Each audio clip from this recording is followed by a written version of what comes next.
Meow, my friends. President Joe Biden has just given Ukraine the green light to launch American-made ATACMS missiles deep into Russian territory. That's right, the same Russia that's been playing geopolitical chess with the subtlety of a sledgehammer is about to get a taste of its own medicine. Let's pause for a moment and break this down. The Army Tactical Missile System, or ATACMS, is no ordinary firecracker.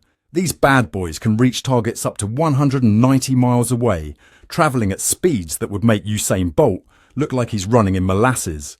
With a payload that packs more punch than a heavyweight boxer after a triple espresso, these missiles are about to change the game faster than you can say borscht. But why meow, you ask? Well, it seems our old pal North Korea decided to crash this geopolitical party. Yes, you heard that right. North Korea, the country where fashion forward means updating your mandatory Kim Jong-un pin, has sent 10,000 troops to the Kursk region. It's like adding ghost peppers to a dumpster fire that's already burning through Europe's peacetime. One can only imagine Kim Jong-un's motivation. Perhaps he's hoping to pick up some fashion tips from Putin's shirtless horseback riding photos.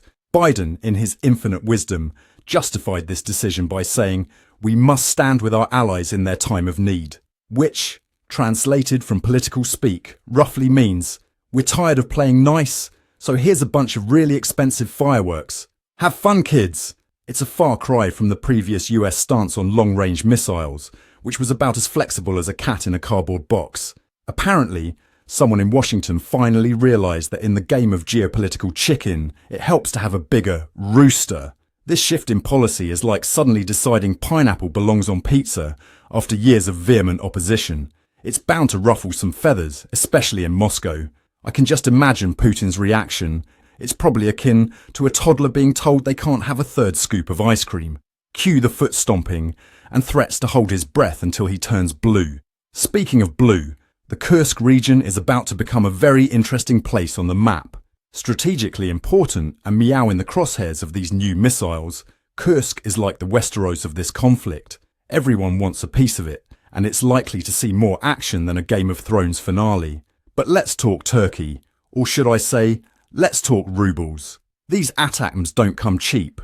Each missile costs more than the average American's yearly salary. To put it in perspective, for the price of one of these missiles, you could buy 250,000 cans of tuna. That's a lot of fishy goodness going up in smoke. In Ukraine, President Zelensky responded to the news with his trademark wit. "The rockets will speak for themselves," he said, proving that you can take the man out of comedy, but you can't take the comedy out of the man. It's like he's writing punchlines for explosions meow. Meanwhile, in Russia, I can just imagine some general spitting out his caviar and exclaiming, "Boże moi, meow, we have to actually defend our own territory."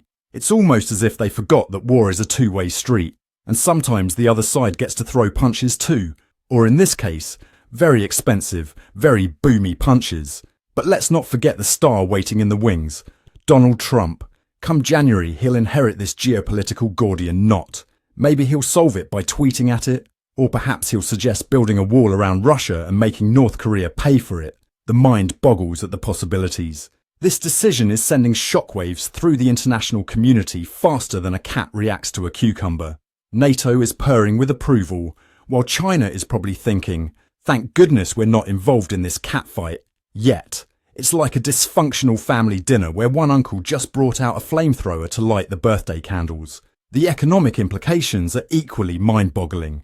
The US has already poured more than $175 billion into Ukraine's war effort. That's more zeros than I can count on all my 9 lives. It's like trying to put out a forest fire with dollar bills instead of water. But here's the real kicker, my friends. While we're all focused on these high-stakes missile shenanigans somewhere in small-town USA, Bob is wondering if he should stock up on canned beans and build a bunker, or just binge-watch another season of Tiger King. Because nothing says impending doom quite like mullets and big cats. Am I right?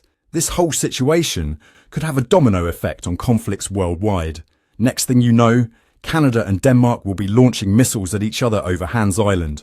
Look it up. It's a real dispute. You can't make this stuff up.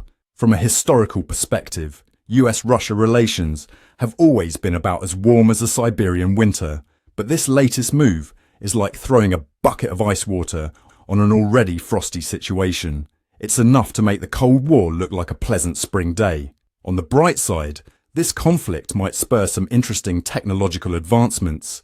Who knows, maybe by 2030, we'll have missiles guided by cat videos. Talk about infoline accuracy. Public reaction in the US has been mixed. Some are cheering this show of support for Ukraine, while others are more concerned about the potential fallout. It's like the nation is a cat trying to decide whether to knock that glass off the table or not. Decisions. So there you have it, folks.